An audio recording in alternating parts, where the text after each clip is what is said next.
ബിസ്മില്ലാഹിർ റഹ്മാനിർ റഹീം. പ്രിയ സഹോദരി സഹോദരന്മാരെ, ഇന്നലത്തെ ക്ലാസിൻ്റെ തുടർച്ച. ഈ നാമത്തെക്കുറിച്ച് പറയുമ്പോൾ പ്രവാചകന് മുമ്പ് ആർക്കെങ്കിലും അഹമ്മദ് എന്ന നാമം വന്നതായിട്ട് അറബ് സാഹിത്യങ്ങളിൽ പരാമർശങ്ങൾ വന്നിട്ടില്ല എന്ന് പ്രത്യേകിച്ച് മനസ്സിലാക്കേണ്ടതുണ്ട്. എവിടെയും അത്തരത്തിലുള്ള ഒരു പരാമർശം വന്നിട്ടേയില്ല എന്നുള്ളതാണ്. നിന്നെപ്പോലൊരു പ്രവാചകൻ എന്ന് മൂസ അലി ഇസ്ലാമിനോട് പറയുമ്പോൾ പ്രത്യേക ശരീഅത്തുമായിട്ട് വന്നിട്ടുള്ള പ്രവാചകൻ എന്ന ആശയം ഉൾക്കൊള്ളുന്നുണ്ട് എന്ന് മനസ്സിലാക്കാം. അഹമ്മദ് എന്ന് ആ നാമം റസൂൽ സല്ലല്ലാഹു അലൈഹി വസല്ലമയുടെ നാമമാണ് എന്ന് പിന്നീട് ചരിത്രപരമായിട്ട് സ്ഥിരീകരിക്കപ്പെട്ട കാര്യമാണ്. ഹസ്സാൻ ബിൻ സാബിത്ത് റളിയല്ലാഹു അൻഹു റസൂൽ സല്ലല്ലാഹു അലൈഹി വസല്ലമയുടെ ആസ്ഥാന കവിയായിരുന്നല്ലോ. റസൂൽ സല്ലല്ലാഹു അലൈഹി വസല്ലമയെ പുകഴ്ത്തി പാടുന്ന കവിതകളില് ഇങ്ങനെ ഒരു വരിയുണ്ട്: സ്വല്ലൽ ഇലാഹു വമൻ യഹുഫ ബിഅർശിഹി വത്വയ്യിബൂന അലൽ മുബാറകി അഹ്മദി. അള്ളാഹുവും അവന്റെ സിംഹാസനത്തെ പൊതിഞ്ഞു നിൽക്കുന്ന മലക്കുകളും സകല വിശുദ്ധരും അനുഗ്രഹീതനായ അഹ്മദിനായിട്ട് സ്വലാത്ത് ചെയ്യുന്നു, ആശീർവദിക്കുന്നു എന്ന് നമുക്ക് ഒരു കവിത കാണാൻ സാധിക്കും. അപ്പോൾ അഹ്മദ് എന്നത് നബി സല്ലല്ലാഹു അലൈഹി വസല്ലമയുടെ നാമമാണ് എന്ന് പ്രത്യേകിച്ച് മനസ്സിലാക്കേണ്ടതുണ്ട്. ഇനി നമ്മൾ വേദം പരിശോധിക്കുമ്പോൾ പല സന്ദർഭങ്ങളിലായിട്ട് മുഹമ്മദ് നബി സല്ലല്ലാഹു അലൈഹി വസല്ലമയുടെ ആഗമനത്തെക്കുറിച്ചുള്ള പരാമർശങ്ങൾ ഒരുപാട് വന്നത് കാണാൻ സാധിക്കുന്നുണ്ട്. മസീഹിന്റെ ആഗമന കാലത്ത് ഇസ്രയേല്യർ 3 വ്യക്തികളുടെ ആഗമനം പ്രതീക്ഷിച്ചിരുന്നു എന്ന് യോഹന്നാന്റെ പുസ്തകത്തിലുണ്ട്. ഈസാ അലൈഹി ഇസ്ലാമിന്റെ ആഗമന കാലത്ത് 3 പേരുടെ ആഗമനം അന്ന് ഇസ്രയേലർ പ്രതീക്ഷിച്ചിരുന്നു. അതിലൊന്ന് മിശിഹയാണ് അഥവാ മസീഹാണ്. രണ്ടാമത്തേത് ഏലിയാസ് അഥവാ ഇല്യാസ് അലൈഹിസ്സലാമാണ്. മൂന്നാമത്തേത് ആ പ്രവാചകനാണ്. ഇങ്ങനെ ഒരു പരാമർശം 3 തലങ്ങളിലുള്ള പരാമർശങ്ങൾ നമുക്ക് ബൈബിളിൽ കാണാം. നീ ആര് എന്ന് യോഹന്നാനോട് ചോദിക്കേണ്ടതിന്, യോഹന്നാൻ യഹ്യ അലൈഹിസ്സലാമാണ്, നീ ആര് എന്ന് യോഹന്നാനോട് ചോദിക്കേണ്ടതിന് യഹൂദന്മാർ യെരുശലേമിൽ നിന്ന് പുരോഹിതരെയും ലേവ്യരെയും അവന്റെ അടുക്കൽ അയച്ചപ്പോൾ അവന്റെ സാക്ഷ്യം എന്തെന്നാൽ, പുരോഹിതന്മാര് ഒക്കെ വന്നിട്ട് യഹ്യ അലൈഹി ഇസ്ലാമിനെ ചോദ്യം ചെയ്യാണ്, നീ ആരാണ്? ഈസാ അലൈഹി ഇസ്ലാമിന്റെ ആഗമനത്തിന് തൊട്ട് മുമ്പ് വന്ന പ്രവാചകനാണല്ലോ. അപ്പോ അവൻ മറുക്കാതെ ഏറ്റു പറഞ്ഞു. എന്താ പറഞ്ഞത്? ഞാൻ ക്രിസ്തു അല്ല എന്ന് ഏറ്റു പറഞ്ഞു. യഹ്യ അലൈഹി ഇസ്ലാമാണ്, അതുകൊണ്ട് ഞാൻ ക്രിസ്തുവല്ല എന്ന് ഏറ്റു പറഞ്ഞു. പിന്നെ എന്താണ്? നീ ഏലിയാവോ എന്ന് അവനോട് ചോദിച്ചതിന് അല്ല എന്ന് പറഞ്ഞു. ഏലിയാവ് ഇല്യാസ് അലൈഹി ഇസ്ലാമാണ്. നീ ആ പ്രവാചകനോ എന്ന് അവനോട് ചോദിച്ചതിന് അല്ല എന്ന് അവൻ ഉത്തരം പറഞ്ഞു. നീ ആ പ്രവാചകനോ?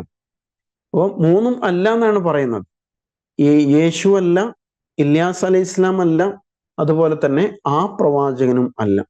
നീ ആര് എന്ന് ചോദിച്ചതിന് കർത്താവിന്റെ വഴി നേരെ ആക്കുവാൻ എന്ന് മരുഭൂമിയിൽ വിളിച്ചു പറയുന്നവന്റെ ശബ്ദം ഞാനാകുന്നു എന്ന് പറഞ്ഞു. കർത്താവിന്റെ വഴി നേരെയാക്കുവാൻ എന്ന് പറയുമ്പോൾ ഈസാ അലൈഹി ഇസ്ലാം വരാൻ പോകുന്നു, അപ്പൊ ആ വഴി നേരെയാക്കാൻ വേണ്ടിയിട്ടാണ് ഞാൻ വന്നിരിക്കുന്നത് എന്നാണ് പറയുന്നത്. യോഹന്നാന്റെ സുവിശേഷത്തിലാണ് ഇങ്ങനെ നമുക്ക് കാണാൻ സാധിക്കും. അപ്പൊ തീർച്ചയായിട്ടും അവര് ആ പ്രവാചകനെ പ്രതീക്ഷിച്ചിരുന്നു എന്നാണല്ലോ അതിൽ നിന്ന് വ്യക്തമായിട്ട് മനസ്സിലാക്കാൻ സാധിക്കുന്നത്. അതുപോലെ വേറെയും ഒരുപാട് പ്രയോഗങ്ങൾ കാണാം. ഇപ്പൊ യോഹന്നാന്റെ സുവിശേഷത്തിൽ തന്നെ യേശു പറയുന്നതായിട്ട്, അവൻ സത്യത്തിന്റെ ആത്മാവ് എന്ന മറ്റൊരു കാര്യസ്ഥനെ എന്നേക്കും നിങ്ങളുടെ കൂടെ ഇരിക്കേണ്ടതിന് നിങ്ങൾക്ക് തരും. യേശു പറയാണ്, അവൻ സത്യത്തിന്റെ ആത്മാവ് എന്ന മറ്റൊരു കാര്യസ്ഥൻ ഉദ്ദേശിക്കുന്ന ദൈവദൂതൻ, എന്നേക്കും നിങ്ങളുടെ കൂടെ ഇരിക്കേണ്ടതിന് നിങ്ങൾക്ക് തരും. എന്നേക്കും നിങ്ങളുടെ കൂടെ ഇരിക്കാന്ന് പറയുമ്പോൾ അത് അന്ത്യപ്രവാചകനായിരിക്കും എന്ന സൂചനയാണ്. ഞാൻ ഇനി നിങ്ങളോട് വളരെ സംസാരിക്കുകയില്ല, ലോകത്തിന്റെ പ്രഭു വരുന്നു. ലോകത്തിന്റെ പ്രഭു റഹ്മത്തുല്ലിൽ ആലമീൻ കാഫത്തുൽ ലിന്നാസ് വരാൻ പോകുന്നു. പിതാവിന്റെ അടുക്കൽ നിന്ന് പുറപ്പെടുന്ന സത്യാത്മാവ് വരുമ്പോൾ അവൻ എന്നെക്കുറിച്ച് സാക്ഷ്യം പറയും. ഈസാ അലൈഹി ഇസ്ലാം പറയാണ്, എന്നെക്കുറിച്ച് സാക്ഷ്യം പറയും. ഇപ്പോ ഈസാ അലൈഹി ഇസ്ലാം മൂസ അലൈഹി ഇസ്ലാമിനെ സാക്ഷ്യപ്പെടുത്തിയ പോലെ എന്നെക്കുറിച്ച് സാക്ഷ്യം പറയും. മുഹമ്മദ് സല്ലല്ലാഹു അലൈഹി വസല്ലം ഈസാ അലൈഹി ഇസ്ലാമിനെ സാക്ഷ്യപ്പെടുത്തും. ഞാൻ പോകുന്നത് നിങ്ങൾക്ക് പ്രയോജനം, ഞാൻ പോകാഞ്ഞാൽ കാര്യസ്ഥൻ നിങ്ങളുടെ അടുക്കൽ വരികയില്ല. ഇങ്ങനെയൊക്കെയുള്ള പരാമർശങ്ങള് ബൈബിളിൽ ഇപ്പോഴും നിലനിൽക്കുന്നുണ്ട്. ചരിത്രപരമായിട്ട് നമുക്കറിയാമല്ലോ, നജ്ജാഷിയുടെ മുമ്പില് ജാഫർ റളിയല്ലാഹു അൻഹു റസൂൽ സല്ലല്ലാഹു അലൈഹി വസല്ലമയെ കുറിച്ചും ഇസ്ലാമിനെ കുറിച്ചും ബോധ്യപ്പെടുത്തിയപ്പോൾ പറയുന്നുണ്ട്, മർഹബൻ ബിക്കും, നിങ്ങൾക്ക് സ്വാഗതം, വ ബിമൻ ജിഅ്തും മിൻ ഇൻദി, നിങ്ങൾ ആരുടെ പക്കൽ നിന്ന് വരുന്നു അദ്ദേഹത്തിനും സ്വാഗതം. ജാഫർ റളിയല്ലാഹു അൻഹു നജ്ജാഷിയോട് കാര്യങ്ങളൊക്കെ കേൾപ്പിച്ച് ബോധ്യപ്പെടുത്തിയപ്പോ നജ്ജാഷി ജാഫർ റളിയല്ലാഹു അൻഹുവോട് നബി സല്ലല്ലാഹു അലൈഹി വസല്ലമയെ കുറിച്ച് പറയുന്നുണ്ട്, അഷ്ഹദു അന്നഹു റസൂലല്ലാഹ്, അദ്ദേഹം ദൈവദൂതനാണെന്ന് ഞാൻ സാക്ഷ്യപ്പെടുത്തുന്നു. വ അന്നഹു അല്ലദീ നജിദു ഫിൽ ഇൻജീൽ, നാം ഇൻജീലിൽ കാണുന്നത് അദ്ദേഹം തന്നെയാണ്. വ അന്നഹു അല്ലദീ ബശ്ശറ ബിഹി ഈസ ഇബ്നു മറിയം, മറിയമിന്റെ പുത്രൻ ഈസ സുവിശേഷം അറിയിച്ചത് നിശ്ചയം ഇദ്ദേഹത്തെ കുറിച്ച് തന്നെയാണ്. ഇമാം അഹ്മദ് റിപ്പോർട്ട് ചെയ്യുന്ന ഹദീസിൽ നമുക്ക് കാണാൻ സാധിക്കും. ഇങ്ങനെയൊക്കെ കാര്യങ്ങൾ വളരെ വ്യക്തതയുള്ളതാണ്. പിന്നെ ബർണബാസിന്റെ സുവിശേഷം എന്ന മറ്റൊരു സുവിശേഷമുണ്ട്. പിന്നീട് ക്രൈസ്തവ സമൂഹം തള്ളിക്കളഞ്ഞ സുവിശേഷമാണത്. ബൈബിളിൽ ഉൾപ്പെടുത്തിയിട്ടുള്ള 4 സുവിശേഷങ്ങൾ ഉണ്ടല്ലോ, മത്തായി, മാർക്കോസ്, ലൂക്കോസ്, യോഹന്നാൻ. ഇവരിൽ ആരും യഥാർത്ഥത്തില് യേശുവിന്റെ നേർ ശിഷ്യന്മാരല്ല. പലരിൽ നിന്നും കേട്ട് പിൽക്കാലത്ത് രേഖപ്പെടുത്തി വെച്ചവരാണ്. നേർ ശിഷ്യരിൽ നിന്ന് ലഭിച്ച വിവരങ്ങളാണ് തങ്ങൾ രേഖപ്പെടുത്തിയത് എന്ന് അവരാരും വാദിച്ചിട്ടില്ല. വിവരങ്ങളുടെ ആധാരങ്ങളും രേഖകളൊന്നും അവർ വെളിപ്പെടുത്തിയിട്ടില്ല. അതേ സമയത്ത് ബർണബാസിന്റെ സുവിശേഷത്തിന്റെ കർത്താവ് പറയുന്നുണ്ട്, യേശുവിന്റെ പ്രഥമ ശിഷ്യരായ 12 ഹവാരികളിൽ ഒരാളാണ് ഞാൻ. തുടക്കം മുതൽ ഒടുക്കം വരെ ഞാൻ മിശിഹയോടൊപ്പം ഉണ്ടായിരുന്നു. സ്വന്തം കണ്ണുകൊണ്ട് കേട്ടതും കണ്ണുകൊണ്ട് കണ്ടതും കാതുകൊണ്ട് കേട്ടതുമായ വചനങ്ങളാണ് ഞാൻ രേഖപ്പെടുത്തുന്നത്. പക്ഷെ പിന്നീട് യേശു ശിഷ്യരുടെ കൂട്ടത്തില് ബർണബാസിന്റെ പേര് നമുക്ക് കാണാൻ സാധിക്കുന്നില്ല. കാരണം ബർണബാസിന്റെ സുവിശേഷത്തില് മുഹമ്മദ് നബി സല്ലല്ലാഹു അലൈഹി വസല്ലമയുടെ ആഗമനത്തെ കുറിച്ചുള്ള പ്രവചനമുണ്ട്. യേശു ദൈവപുത്രനാണ് എന്ന വാദത്തിനെതിരിലുള്ള ഖണ്ഡിതമായ തെളിവുകളുണ്ട് എന്നതുകൊണ്ട് തന്നെ അവരത് മാറ്റിവെക്കുന്നതാണ് കാണാൻ സാധിക്കുന്നത്.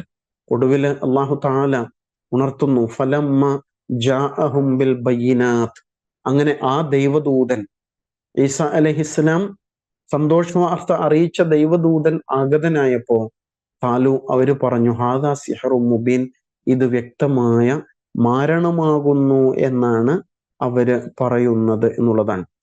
അപ്പൊ അങ്ങനെ മുഹമ്മദ് നബി സല്ലല്ലാഹു അലൈഹി വസല്ലമയെ ബോധപൂർവം തള്ളിക്കളയുന്ന സംഭവങ്ങളാണ് പിന്നെ നമ്മൾ കാണുന്നത്. അവിടെ സിഹർ എന്ന് പറയുമ്പോൾ ഉദ്ദേശിക്കുന്നത് ആഭിചാരം എന്നുള്ളതല്ല, മനുഷ്യനെ മയക്കിക്കളയുന്ന, വശീകരണ ശേഷിയുള്ള, ചതിയനായ എന്നൊക്കെയുള്ള ഉദ്ദേശത്തിലാണ് ഈ പരാമർശം എന്ന് ഖുർആൻ വ്യാഖ്യാതാക്കൾ പറയുന്നുണ്ട്.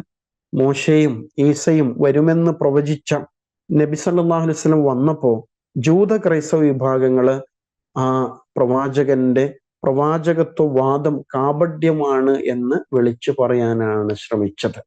ആലോചിച്ച് നോക്കൂ, ഈ സൂക്തം വളരെ വിശദമായിട്ട് ഗവേഷണ മനസ്സോടുകൂടി തന്നെ നമ്മൾ പഠിച്ചറിയേണ്ടതാണ്. വേദസമൂഹം എങ്ങനെയാണ് സത്യമാർഗത്തിൽ നിന്ന് വ്യതിചലിച്ചു പോകുന്നത്? അതിന് പല ചരിത്രപരമായ കാരണങ്ങൾ പറയാം. വംശീയമായിട്ട് 2 വംശങ്ങളാണല്ലോ.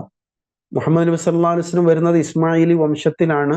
എന്നാൽ ഇസ്രയേലിലെ ഇസ്ഹാഖ് അലൈഹി ഇസ്ലാമിന്റെ വംശപരമ്പരയിലാണ്.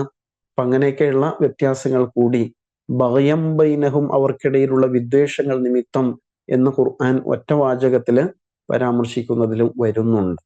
അല്ലാഹു സുബ്ഹാനഹു വ തആല സത്യ മാർഗത്തിൽ തന്നെ അടിയുറച്ച് നിലകൊള്ളുവാൻ, സത്യം സത്യമായി തിരിച്ചറിയുവാൻ, അസത്യത്തെ അസത്യമായി തിരിച്ചറിഞ്ഞ് അകന്നു നിൽക്കുവാൻ നമുക്ക് തൗഫീഖ് നൽകുമാറാവട്ടെ. ഈ വേദവചനങ്ങളെ കൃത്യമായിട്ട് സമൂഹ മധ്യത്തിലേക്ക് വ്യാപിപ്പിക്കുവാനുള്ള തൗഫീഖ് നൽകുമാറാവട്ടെ. ഇന്നത്തെ ക്ലാസ് അവസാനിക്കുകയാണ്. അള്ളാഹു നാം ഏവരെയും അനുഗ്രഹിക്കുമാറാകട്ടെ. വ ആഖിർ ദഅവാന അനിൽ ഹംദുലില്ലാഹി റബ്ബിൽ ആലമീൻ.